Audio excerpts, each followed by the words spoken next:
We're back, people, and today we're breaking down film on Chop Robinson, Miami Dolphins edge defenders.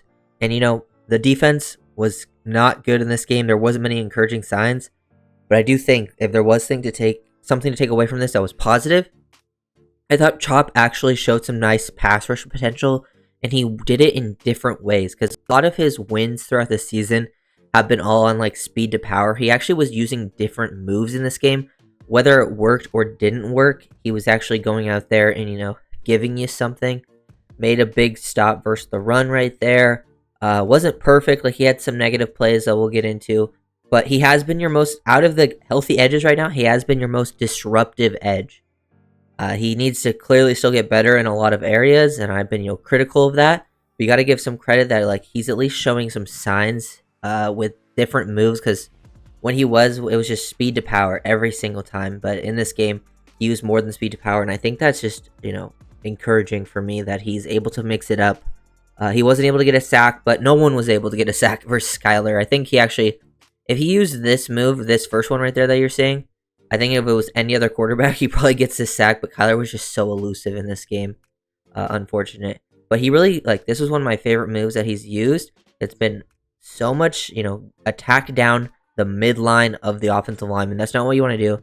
Mix it up, show some footwork, show some wiggle, give a hard shake, get the offensive lineman off balance. You got a one-on-one here. He sees the running, he feels like the running back, taking this outside release on him, so he knows he can't take that outside right away, so he gives a little hesitation, and then boom, explode past once he gets that space. And you can see the athleticism, just a little hesitation. Like, you have so much burst and speed. Just throwing off the timing of the offensive lineman like that by doing a, slowing it down, foot fire, boom, attack that outside, and then almost gets the sack. I think that's been my favorite pass rush rep of his all year long. He's been your most disruptive guy since Phillips got hurt. Hasn't been perfect, don't get me wrong, but I believe him and Ogba have the same amount of pressures, but Ogba's played way more snaps. And then the other guys, quite haven't gotten that many pressures either. But still want to see more. I just think, I've definitely been critical of Chop. If you watched all the videos, I've given him praise when he deserves it. I just think the problem I have is when people are calling him a bust after 7 games. Yeah, he needs to be better. He needs to stay on his feet more. He needs to, finish, play better versus the run, which I do think he has played better versus the run. Hold his own more at the point of attack, get more of a pass rush repertoire. But I think he showed more of a repertoire in this game, at least something to do. But at the end of this, it was the end of the first half. He had 2 reps in a row where he beat this left tackle, Paris Johnson Jr., who was a top 5 pick, maybe top 6 for the Cardinals a couple years ago. Here, then he does work some speed to power. He used that other move to catch him off guard, but then here, looks like he's going to attack that outside half. He's attacking the outside half, which I like the speed to power, because sometimes speed to power, he just runs straight down you sometimes. But here he shows like he might attack the outside half of you. Sees this guy running back releasing to his side, so they were kept giving help against Chop. I think teams still see Chop as the threat out there. And then boom, get inside after, he sticks out foot in the ground. Good leverage, good pad level, work it back, and then once he opens up his hips, rip underneath. He forces that pressure, Kyler to escape the pocket, and these 2 reps came back to back right before half and forced 2 throwaways. Didn't allow them to get down there and make a play. Here he's trying to win around the edge with some bend. I think he tried to show a ghost move in this game too, which I like to see. I think that's something that if he can work on this move, that would be fun. Usually guys who are maybe on the shorter side, very explosive, low center of gravity players, if he can work on his balance and stand on his feet, show that he's hey, I'm going to try to engage you, and then dip underneath and get past him. If he can get that move better, that would be a huge move for his repertoire. He showed it twice throughout this game. Didn't quite work, but he does force Kyler off his spot here. I would like to see him, bend a little better, stay on his feet. He does stay on his feet. There was a different one where he didn't stay on his feet. But he is able to kind of force Kyler off of his spot. Maybe if the interior created more of a push. But not the best rep, but it's nice to see him at least showing different things. And then here, they finally had him line up over the middle. Lineup is in the A-gap. Here he's lining up behind Brooks. But even though he doesn't do anything on this specific play, he gets all the attention. The center kind of lets him go. Center and the right guard both go for Chop, and it gets Jordan Brooks a free lane because he gets the attention on this play. They think he's going to be coming up the middle. They showed this twice throughout this game with Chop standing up. I want to see more of the interior stuff. I feel like he could be a huge help there. And they finally got a look where they actually crushed Kyler. Unfortunately, Kyler made the throw of his career to complete that pass and a huge part of the game.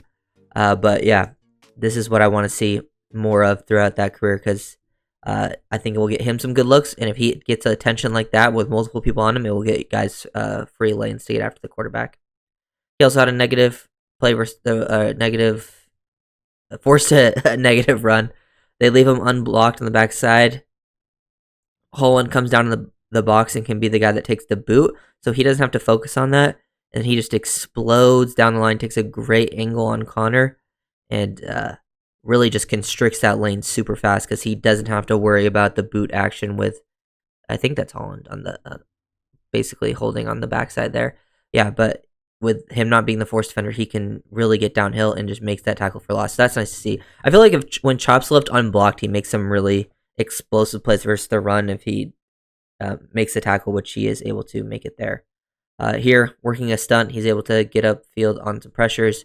I still feel like his timing and stuff, sometimes he plays a little too fast and out of control on these stunts. If he can, like, especially as the loop guy, if he's the crash guy, yeah, go downhill, play out of control, take guys out with you, have the guy loop around. But when he's the loop, I feel like, he's playing a little too fast, a little too out of control here. Maybe take a little extra time. But he's still able to get upfield, get in Kyler's face. Unfortunately, Kyler makes another tough completion. Sometimes the QBs just play super good throughout the game. Oh, and here's the other example of the ghost move. This one was like more of a true ghost move in this one. He really tries to sell this one. Boom, throw out that left hand. This is what the play isn't successful, but this is what I love to see. We heard that he was working with Armstead last week. Every other game, Chop is just running down the middle of offensive linemen. In this game, he's showing a little flash of the left hand to then dip underneath the ghost move. So that's what, the ghost move is. Like, you're showing like you're going to get your hands engaged, whether you're going to, use speed to power or a long arm. But Chop is showing that he's going to do that and then boom, dip underneath. Now, when he dips, he gets a little too low and loses balance. If he just stays maybe a slight bit higher and then rips and dips, he still does force Kyler to move off his spot again. So, like, that's nice. Unfortunately, we didn't have any other pressure created on him up the middle, but it was a throwaway. So Chop does, create a little bit of disruption there, but I would need to see him stand his feet and finish better, like his finish. But, like, the start of the plays are starting to look better. That's always an encouraging sign. If he continues to show different pass rush moves, work at this stuff, because to me, if you're just running speed to power every single time, you're going to get stopped by offensive line. They're going to watch film and be like, oh, that's what he's doing every single rep. This will be easy to stop. But if he starts showing moves like that, the speed to power will start working better. He'll start getting better at these things with the ghost, winning to the outside with the dip rip, showing, an inside counter, that type of thing. Even here's another rep where, like, the ball comes out quick, so, like, it doesn't really matter, and he probably wouldn't have won. But he's showing a different, I'm not sure what you would call this move, like little, tiptoeing towards him, but he's showing off a mixing of, like, he's raising his pad level, he's slowing down his pace to then try to explode past. This is something different that he's trying out there. He's trying different moves, and I would say that's at least positive. Not too many positive things to say about this season, but for pretty much most of the players. But season's technically not over, and we're trying to you're still evaluating these players, the young guys, for future seasons. We don't know who's going to be around, who's not going to be around, but a lot of these guys will still be a part of the team. Here was one where Chop made a tough play. He was the read defender on zone read. He gets sucked down a little bit too much. I understand he's trying to constrict and potentially make a play on Connor, but Kyler pulls and he was just late to see it, and you got to be on your game on Kyler there because he's going to get to the outside on you every time. Here he actually does a good job versus the double teams. Like, the tight ends create a little bit of a push on him, but he's fighting through, trying to strain versus two tight ends, ends up beating both of them and actually slows us down. He doesn't make the tackle, but he does a good job there working through that. I like to see the strain, the fight, because he initially gets worked on by 85 and 70 throwing a hip into him, and then 87 comes into it, and then he just keeps fighting through. slows that down and just limits that to like only a few yard gains. So that was a nice little rep there from Chop versus the run. And this was his other pressure in the game where he got left unblocked. Dolphins had a lot of people coming unblocked, and Kyler got out of it. I guess the good thing about this one is this is one of the few times where Kyler escaped, and it actually was a positive defensive play. This is the one where that was the play where Poyer dropped the pick. But yeah, that was the rep where you just Dolphins need to work on some of their angles. Maybe if that's another QB, Chop probably gets his sack there. He definitely was pissed off about it. He's slamming the ground. But yeah, that was just a tough game for this to be Kyler. If he can show these types of reps versus maybe a more statuesque quarterback, a guy who's maybe not quite as athletic, he can be pretty athletic. He probably gets a lot more impact plays in this game. And it's just sometimes the quarterbacks, man, they're just playing out of his mind. And Kyler played like an absolutely perfect game, one of the best, probably the best game of his career, which sucks. So we'll see how it goes. I think there was just encouraging signs. So don't call him a bust after 7 games. Like, I get you can be critical of the pick. I've been critical of it too. It wasn't the one I would have made. But let's at least try to, talk about the good and the bad. We can, discuss that in the comments. So if you guys like the video, make sure to, or, whatever I usually say, really like, comment, subscribe, peace.